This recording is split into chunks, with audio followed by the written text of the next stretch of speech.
പഴയ മോഹൻലാലിനെ കണ്ട്, പുതിയ മോഹൻലാലിനെ കണ്ട്, ഇടയ്ക്കുള്ള മോഹൻലാലിനെ കണ്ട് നല്ല രസമായിരുന്നു. യങ് ജനറേഷന് എൻ്റെ അഭിപ്രായമാണ് പക ഉണ്ടാക്കണം. അല്ല, ദ റിവെഞ്ച് കോൺസെപ്റ്റ് അല്ലേ.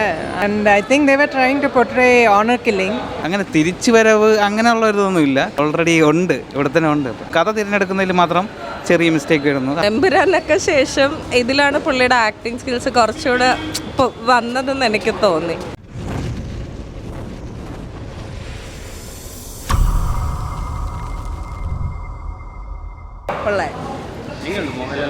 മോഹൻലാലിൻ്റെ അമ്മ സൂപ്പറായി. ആ പറ്റി. അടിപൊളിയായിരുന്നു. നല്ല അടിയൊക്കെ നല്ല രസമുണ്ടായിരുന്നു. മോഹൻലാൽ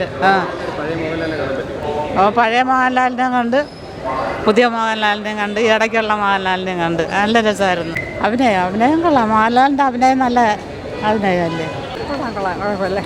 നന്നായിരുന്നു അവിടെ. മോഹൻലാലും ശോഭനയും കൊള്ളാം, കാണാൻ പറ്റും.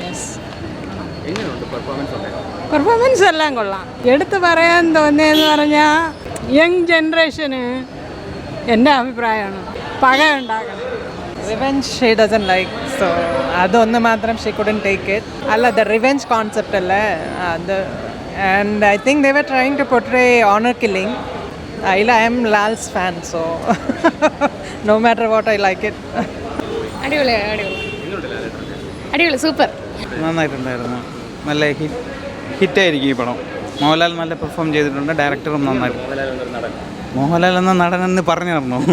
അങ്ങനെ തിരിച്ചു വരവ് അങ്ങനെയുള്ള ഇതൊന്നും ഇല്ല. കാരണം എന്ന് വെച്ചാൽ പുള്ളി ഓൺ ലൈനാണ്, ഓൾറെഡി ഉണ്ട്, ഇവിടെ തന്നെ ഉണ്ട്. പിന്നെ കഥ തിരഞ്ഞെടുക്കുന്നതിൽ മാത്രം ചെറിയ മിസ്റ്റേക്ക് വരുന്നു. ആ കഥയൊക്കെ തിരഞ്ഞെടുത്ത് വരുമ്പോൾ നല്ലപോലെ നന്നായിരുന്നു.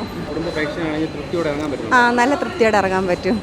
നല്ല മൂവിയായിരുന്നു. നല്ല അഭിനയമായിരുന്നു മോഹൻലാലിൻ്റെ. പിന്നെ തോമസ് മാത്യുയുടെ നല്ല അഭിനയമായിരുന്നു.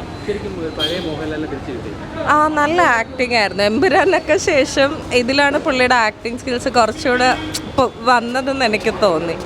ഇത്രയേ ഉള്ളൂ. പിന്നെ ശോഭന, എല്ലാവരും നല്ല അഭിനയമായിരുന്നു. നല്ല പടം, അടിപൊളിയാ, നല്ല